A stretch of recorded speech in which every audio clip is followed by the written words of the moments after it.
t'es vraiment trop mignonne. Miaou. J'adore mon chat.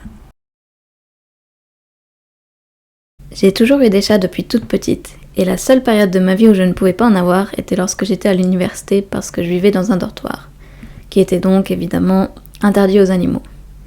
Du coup, j'avais décidé avant même de finir l'université que dès que j'emménagerais au Japon, j'adopterais un chat.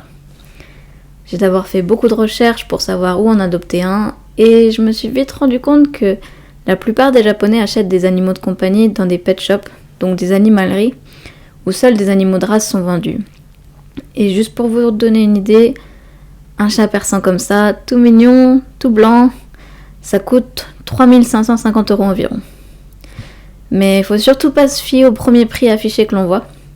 Il faut également rajouter les taxes, donc on passe déjà à 3900 €. Et ensuite, il y a souvent un safety pack séparé qui représente les frais de vétérinaire, d'assurance et plein d'autres trucs qu'on vous dit pas trop. Et ça, il faut obligatoirement le payer. Donc il faut encore rajouter 500 à 1000 € en plus, ce qui fait qu'on serait sur un total de peut-être 4900 €. Mais les Japonais ils sont pas bêtes, il y a des prêts exprès pour pouvoir payer ces sommes sur plusieurs années. Donc c'était vraiment pas une option pour moi qui était encore endettée par mes études, et de toute façon je pensais adopter un chat adulte dans une SPA, vu que c'est ce que j'aurais fait en France. Alors je me suis mise à rechercher des SPA sur Tokyo.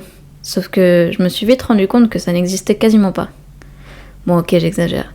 Elles existent, mais il y en a peu et beaucoup n'acceptent pas les étrangers. Ça peut paraître choquant au départ, mais après réflexion, c'est probablement une mesure maladroite des Japonais pour pas que les animaux soient abandonnés une deuxième fois, si la personne l'ayant adopté décide de s'en séparer lorsqu'elle veut rentrer dans son pays d'origine, etc. J'ai quand même trouvé une SPA qui acceptait les étrangers, et avait même un service en anglais, donc ça m'a paru l'idéal.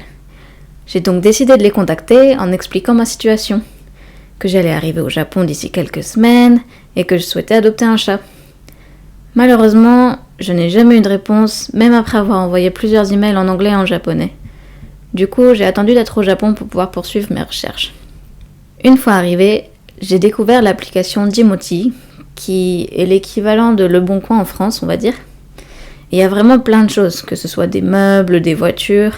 Il y a même une catégorie où tout est gratuit. C'est juste que le bien en soi doit être remis en main propre. Et donc parmi toutes ces catégories, il y en a une spéciale pour les animaux de compagnie. On y trouve des chats, des chiens, des lapins, des tortues, des hamsters et plein d'autres animaux adoptés.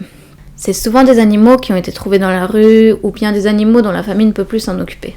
Du coup, j'ai commencé à passer mes journées à regarder toutes les offres jusqu'à ce que je tombe sur ce petit chaton qui avait seulement 1 mois et qu'il fallait encore nourrir au lait jour et nuit. Alors évidemment, j'ai sauté sur l'opportunité et 3 jours plus tard, après quelques échanges de messages, je suis allée la chercher à Chiba, qui était à environ 2 heures de chez moi. Tout ce que ça m'aurait coûté, c'est un peu de temps et environ 800 yens, genre 5-6 € de billets de train aller-retour.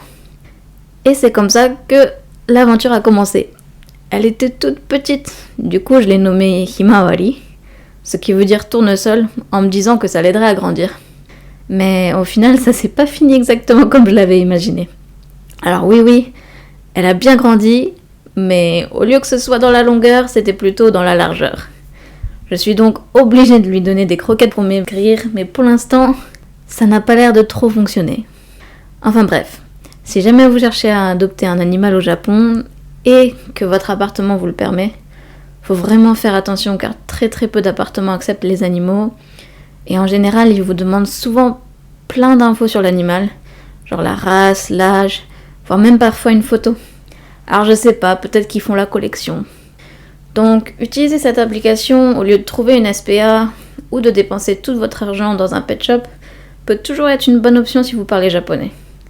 Sur ce, prenez bien soin de vos petites bêtes pour ceux qui en ont déjà. Moi je vous laisse découvrir Himawari.